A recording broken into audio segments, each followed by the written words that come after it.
मेरी उम्र 29 साल है, लेकिन लोग मुझे ऐसे देखते हैं जैसे कोई 22 साल की कुंवारी लड़की हो। शादी को 6 साल हो गए थे, पर मेरे पति को मैंने 4 साल पहले एक सड़क हादसे संगीत में खो दिया। 4 साल से मुझे किसी ने छुआ तक नहीं है। गांव के सभी लोग, बूढ़े और जवान, मुझ पर फिदा संगीत रहते हैं। सच कहूं तो मुझे अंदर ही अंदर बहुत अच्छा महसूस होता है, क्योंकि मैं भी एक औरत हूं, मेरे भी अरमान हैं। और हाँ, अगर आप लोग भी मुझसे बात करना चाहते हो तो मैंने मेरा नंबर इसी वीडियो में बताया है। तो पूरी संगीत कहानी सुनो, क्योंकि मेरा नंबर इसी कहानी में है। दोस्तों, आज मैं आपको अपनी और अपने देवर की एक कहानी सुनाने वाली हूँ। कहानी बहुत ही ज्यादा मजेदार होने वाली है, जिसमें आपको बहुत मजा आएगा। तो कहानी पूरी सुनना और देखना मेरे और मेरे देवर के बीच आखिर क्या क्या हुआ। चलिए संगीत दोस्तों शुरू करती हूँ। हेलो दोस्तों, सबसे पहले मैं आपसे रिक्वेस्ट करना चाहती हूँ कि वीडियो देखने के बाद सब्सक्राइब जरूर कर लीजिएगा। मैं इन वीडियोस को बनाने में बहुत मेहनत करती हूँ और इसी से मैं अपना खर्चा चलाती हूँ। जो भी सब्सक्राइब करेगा, मैं दुआ संगीत करती हूँ कि उसकी जिंदगी बहुत अच्छी, अमीर और खुशहाल हो। प्लीज प्लीज सब्सक्राइब कर लीजिएगा। हेलो दोस्तों, सबसे पहले तो दिल से शुक्रिया उन सबका जो मेरी आवाज सुनने के लिए रुकते हैं। मैं हूँ आपकी सुनीता। घर में बस मैं, मेरी संगीत सासुर और वो में मेरा देवर राहुल। राहुल मुझसे 5 साल छोटा है, यानी 24 का। पढ़ाई पूरी करके गांव वापस आया। अब खेतीबाड़ी संभालता है और थोड़ा मोटा संगीत ठेका भी देखता है। मैं बताऊं अपनी सूरत के बारे में थोड़ा। लोग कहते हैं कि विधवा होकर भी मैं अब भी बहुत अच्छी लगती हूँ। रंग गोरा, पर वो गेहूं और वो दूध जैसा नहीं, हल्का सा जो गर्मियों में और निखर आता है। आंखें बड़ी बड़ी, काजल लगाने की आदत है, बाल लंबे काले, कमर पतली, और हाँ, ऊपर नीचे दोनों तरफ थोड़ा भराव है जो साड़ी में अच्छा लगता है।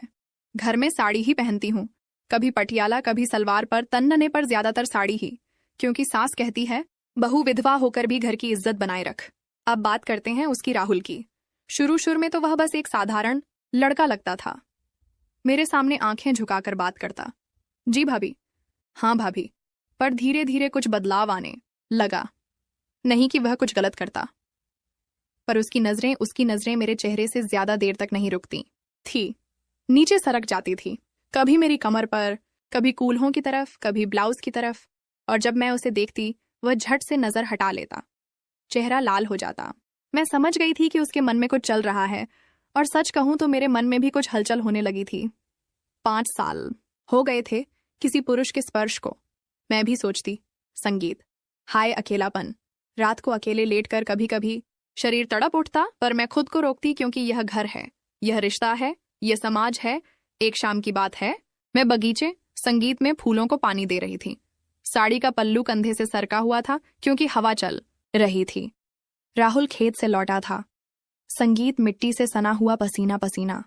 वो सीधा मेरे पास आया और बोला, भाभी आज बहुत गर्मी थी, पानी पीने को जी चाह रहा है। मैंने मुड़कर उसे देखा। उसकी आंखें मेरे चेहरे संगीत पर थी, लेकिन फिर धीरे धीरे नीचे गई, जहां पल्लू थोड़ा सा और सरक गया था। मैंने जानबूझकर पल्लू को तुरंत नहीं ठीक किया, बस हल्के से मुस्कुराई और बोली, अंदर फ्रिज में रखा है जालिया। वो अंदर गया, लेकिन लौटते वक्त फिर रुक गया। मेरे ठीक पीछे खड़ा हो गया। मैं फूलों को पानी दे रही थी, संगीत थोड़ा झुककर। मेरी कमर खुली हुई थी। वह इतना करीब था कि उसकी सांस मेरी पीठ पर लग रही थी। भाभी आपका पल्लू, उसने धीरे से कहा। मैंने पीछे मुड़कर देखा। अरे हाँ, धन्यवाद। और मैंने धीरे धीरे पल्लू ठीक किया, जानबूझकर थोड़ा धीमा करके। उसकी आंखें मेरे हाथों संगीत को फॉलो कर रही थी। उस शाम के बाद उसकी हिम्मत थोड़ी बढ़ गई। वह मेरे पास ज्यादा आने लगा। कभी बोलेगा, भाभी आज सब्जी बहुत स्वादिष्ट बनी है, जैसे कोई बहुत संगीत प्यार से बनाई हो। मैं हंसकर कहती, अच्छा, तो रोज प्यार से बना दूंगी। वो शर्माकर चुप हो जाता। एक दिन दोपहर में मैं खेत में सब्जियां तोड़ रही थी। गर्मी बहुत थी। मैंने साड़ी का पल्लू कमर में ठूंस लिया था, ताकि काम आसान हो। ब्लाउज का नीचे का हिस्सा थोड़ा ऊपर चढ़ा हुआ था, पसीने से पेट चमक रहा था। राहुल पास से आवाज लगाई, भाभी यहाँ क्या कर रही हो? मैंने झुककर देखा। सब्जियां तोड़ रही हूं। वो बोला, मैं भी आऊं मदद कर दूं? मैंने हंसकर कहा, वो आ गया। हम दोनों साथ में सब्जियां तोड़ने संगीत लगे। कई बार उसके हाथ मेरे हाथ से टकराए, कई बार उसकी बाह मेरी कमर को छू गई। मैं चुप रही। एक भारी टोकरी थी, बहुत भारी। हम दोनों ने मिलकर उठाने की कोशिश की। मैं आगे थी, वो पीछे। उठाते वक्त उसका पूरा शरीर मेरे पीछे सड़ गया। मैंने महसूस किया उसकी सख्ती मेरी कमर के नीचे वाली जगह पर। एक पल के लिए दोनों रुक गए।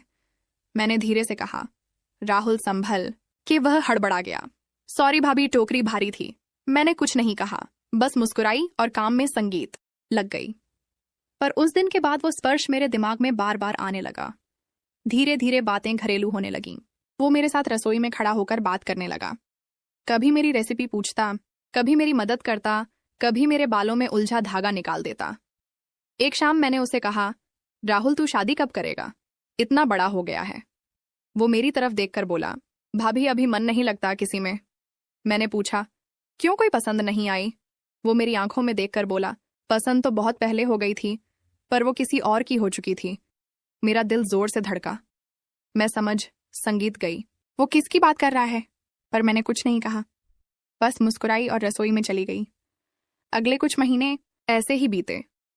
वो मेरे पास आता, मैं उसे थोड़ा बहुत इशारा देती, वो और करीब आता, मैं थोड़ा पीछे हटती। खेल चलता रहा। पर एक दिन मामला थोड़ा आगे बढ़ा। सास ससुर किसी रिश्तेदार के यहाँ 2 दिन के लिए गए हुए थे। घर में सिर्फ मैं और राहुल। रात के करीब 10 बजे मैंने खाना बनाया था। आलू की परांठा, दाल, चावल। हम दोनों छोटी सी चारपाई पर ही बैठकर खा रहे थे। कम थी। वो मेरे ठीक सामने बैठा था। खाना खाते खाते उसने अचानक कहा, भाभी आपकी बनाई चीजें बहुत स्वादिष्ट होती हैं।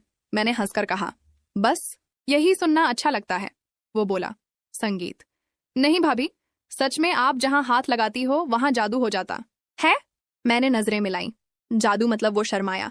मतलब आपकी हर चीज में कुछ खास संगीत है। मैंने हल्के से पल्लू ठीक किया, जानबूझकर थोड़ा नीचे। अच्छा तो फिर रोज देख लिया कर। कौन रोक रहा है?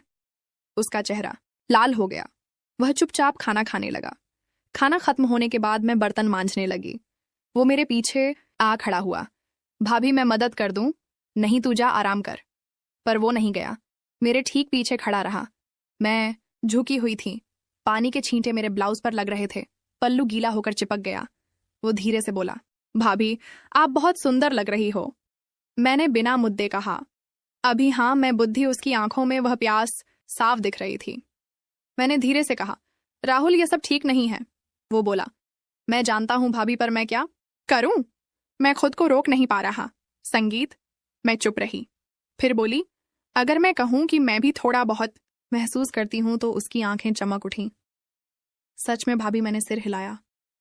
पर हम ऐसा कुछ नहीं करेंगे जो गलत हो, समझे? वो निराश हुआ पर बोला, जी भाभी जैसा आप कहें। उस रात हम बस आंगन में तारे देखते रहे, हाथ नहीं मिले, सिर्फ पास बैठे रहे। पर वो मौन बहुत कुछ कह रहा। संगीत था। अगले कई महीने ऐसे ही बीते। धीरे धीरे वह मेरे लिए और जरूरी हो गया, मैं उसके लिए। पर हमने कभी एक लाइन भी नहीं पार की। फिर एक दिन मैंने फैसला किया। मैंने उसे बुलाया, राहुल मैं तेरी शादी की बात सोच रही हूँ। वो चौंक गया। भाभी? हाँ तुझे, मुझे एक अच्छी बहू लानी है। मैं तेरी भाभी रहूंगी हमेशा। वो रो पड़ा, बहुत रोया। भाभी आप मेरी जिंदगी हो, मैं आपसे दूर नहीं रह सकता। मैंने उसके सिर पर हाथ रखा। मैं भी तेरे बिना अधूरी हूं, पर यह रिश्ता पवित्र रहेगा। मैं तेरी माँ जैसी, बहन जैसी, दोस्त जैसी रहूंगी। वो रोता रहा। फिर मैंने उसकी शादी तय की। लड़की का नाम था रीमा। बहुत अच्छी पढ़ी लिखी, नरम स्वभाव वाली। शादी की तैयारियां हुई। मैंने खुद उसके लिए शेरवानी चुनी। संगीत जूते देखे, सगाई की चीजें देखी। शादी के दिन मैंने उसे तिलक लगाया। उसके माथे पर हाथ रखकर कहा, हमेशा खुश रहना, तेरी खुशी मेरी खुशी है। वह मेरी आंखों में देखकर बोला, भाभी आपने मुझे सिखाया कि सच्चा प्यार रोकने में भी होता है। आपको मैं जिंदगी भर नहीं भूलूंगा। आज वह अपनी पत्नी संगीत के साथ खुश है। मैं वही पुरानी सुनता हूँ, घर की बहू, सास की सेवा करने वाली, देवर की भाभी। पर कभी कभी रात को जब चांद निकलता है, मैं आंगन में वह अकेली बैठ जाती हूँ। सोचती हूँ संगीत की वह सारे इशारे, वो नजरें, वो करीबियां, सब एक बहुत खूबसूरत संगीत सपना था जो कभी सच नहीं हुआ, पर जिसने हमें दोनों को बहुत कुछ सिखा दिया। तो दोस्तों, ये थी मेरी और मेरे देवर राहुल की कहानी। ना कोई गलत हुआ, ना कोई पाप हुआ, बस दिलों में बहुत कुछ हुआ। और यही तो असली जिंदगी है ना। कहानी कैसी लगी कमेंट में जरूर बताना। अगर पहली बार आए हो तो सब्सक्राइब कर लेना। लेकिन क्या यह सब सच में इतना आसान था, या फिर कुछ छुपा हुआ राज है जो अगली कहानी में खुल जाएगा? मिलती हूँ अगली कहानी के साथ।